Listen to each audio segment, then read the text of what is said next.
First, I just want to, it's the anniversary of Joe Skinner passing, and just send my love to his parents and Molly. I know they're honoring him today, and it's one of the few games that they miss every year or all year. And I talked to Judy this morning, and just you think about him a lot. I wish we did a better job of honoring him on the field. So, and then obviously Ben, just the career home run record. I mean, it's really hard to do those kind of things and have career records. And again, we just couldn't finish the game. You wish it was on a better note that you could celebrate the greatness of the career he's had. I'm glad it's over, and he's gotten it. We can kind of maybe relax a little bit.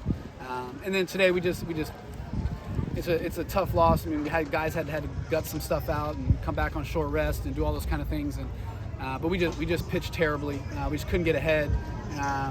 Again, we get off to a great start. And then every time we score, we just let them go back out and score. We talked about that this morning. I've talked about it for the last 2 weeks, and we just having too many non-successful shutdown innings. When we score, get some momentum going. Even we're down 5, 6, 7 runs. We score 3 or 4, and we go right back and give one back. And again, I think almost every inning we scored today, they scored again, and we just kept cutting off our momentum.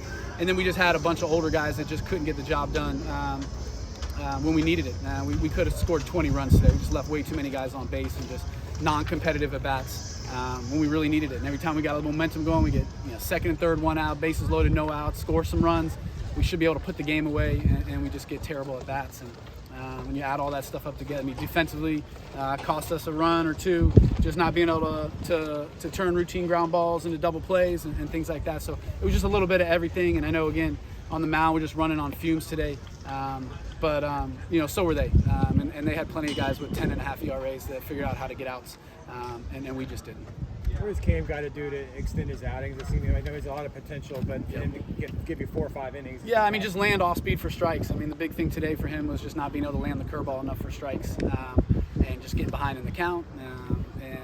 And again, his fastball is good enough to be able to overcome some of that, but it's more about the pitch count. And I mean, he's throwing 60-something pitches in 3 innings and going into the 4th inning. I mean, it's just really, really tough to extend outings when you can't land the breaking ball, get ahead, and be able to put people away, like we've seen him do.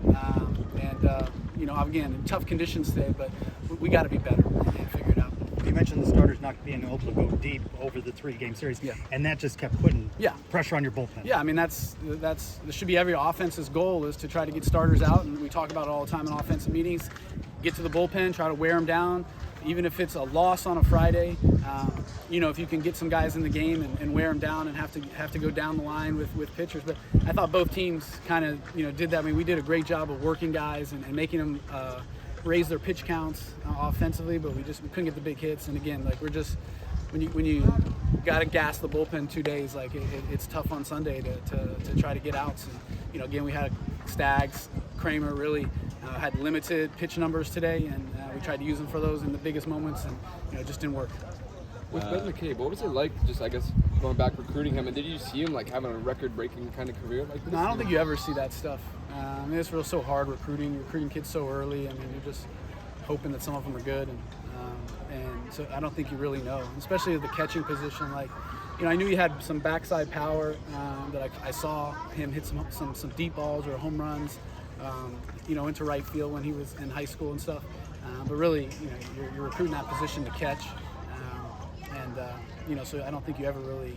It's just such a hard game, and it's so unpredictable. And I mean, most of the time you never get what you think you're going to get, whether that's good or bad. Like, you get kids you don't think are going to be the best players, and they end up being great players. And you get kids that you think are going to be all world, and they can't live up to the hype. Like, so I mean, it's all over the map. It's just you try to get 30, 38, 39 guys, and hopefully half of them are decent. And he's been able to go down in the record books, program history. What can you say about him as a team leader, a great ambassador? I mean, it's just been such a huge part of our program, and such a great kid academically, off the field, just a great human being, just been a big part. He's really turned into a great leader, especially behind the plate this year, getting back there. And not being able to catch the last couple of years, whether it was injury or just necessity of him having to play first base and us having Crouch, after catching a lot, early in his career, and never complained, but just the leadership behind the plate with our pitching staff and just what he does on practice days and just trying to help guys and but even offensively too. I mean, just such a great example for all the younger guys that what it's supposed to look like and just the longevity and being able to be successful. Like, so I'm really proud of him. I'm super grateful that he's a part of our program because when people look at our program, that's the guy that's at the front, and that makes me really proud. What's the biggest difference in the Ben McCabe you saw first come on to UCF as a freshman versus the one that we see now? I mean, just the maturity, and just in terms of leadership, and he a little goofy, you know what I mean, early in his career, just that young goofy kind of kid, and but has really just grown into his own person and leads his own way. But it's just been fun to watch, and obviously fun to see him have so much success, and excited to see him. Whatever he's going to do after this year is he's going to be really, really successful at it. Whether that's baseball or not, like, time will tell. But he's just such a great kid, and I can't wait to see what he does after this. Can you describe that leadership style, the way he leads his own way? I mean, it's just he puts his head down. He's not a yeller and a screamer, but he's going to try to help you.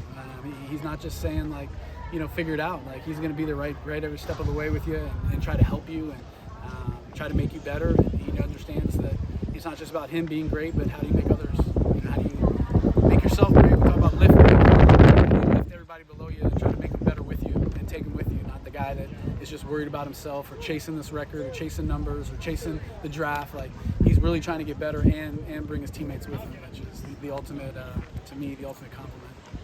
North Florida up next, and then the 3-game road series against Tulane. How important are those games, and what do you guys need to do in them? Well, I mean, every game's important, right? And we just got to continue to try to be better and get better. Try to be the best team we can going into Clearwater. And we got 13 opportunities left to go try to do that and continue to work on the things that we're not very good at right now and get sharper and try to stay healthy and try to win as many games as we possibly can to get some momentum going into that. What do you need your starters to do in the upcoming weekends? I mean, just be more consistent. Just the lack of consistency of, one day one guy's there and the next day is another guy. I'd rather have, a slightly above average guy and know what I'm going to get every single game than, hot and cold. So just being able to be consistent, execute pitches. Like, you're going to give up hits, things are going to happen, but be able to come out and be able to handle that, be able to handle whatever stuff you have that day, and just be more consistent. How can you find that consistency at this point in the season? Well, I mean, you just got to grow up, right? Like, you've been through the fire. We've been through so much turmoil and ups and downs of the year. Like, we should be a hardened group, you know what I mean? And again, we've showed some of that, getting down on Friday and being able to come back. Like, we're showing some of that mettle. But the same thing, each individual has to be the same way. Like, whether you're a freshman, whether you're a senior, I mean, we're 50 or 45 games in right now, 43 games in right now, whatever it is. Like, no matter where you are in your journey of college, like, you've got a lot of experience now. And so whether it's putting in the work in practice, putting in the work in on a day-to-day basis, and then learning from all of your experiences and learning from others' experiences and being able to go out there and just be present, be mentally tough, and just trust your stuff. Like, but you got to do it on a daily basis. You can't allow what the score is, what the scoreboard says. Like, we lost yesterday, won yesterday. None of that matters. Just be present, worry about doing your job, and do it to the best of your ability until we tell you to get out of the game and put somebody else in. So you've got to find a way to continue to grow on that. Thanks, guys. Thank you.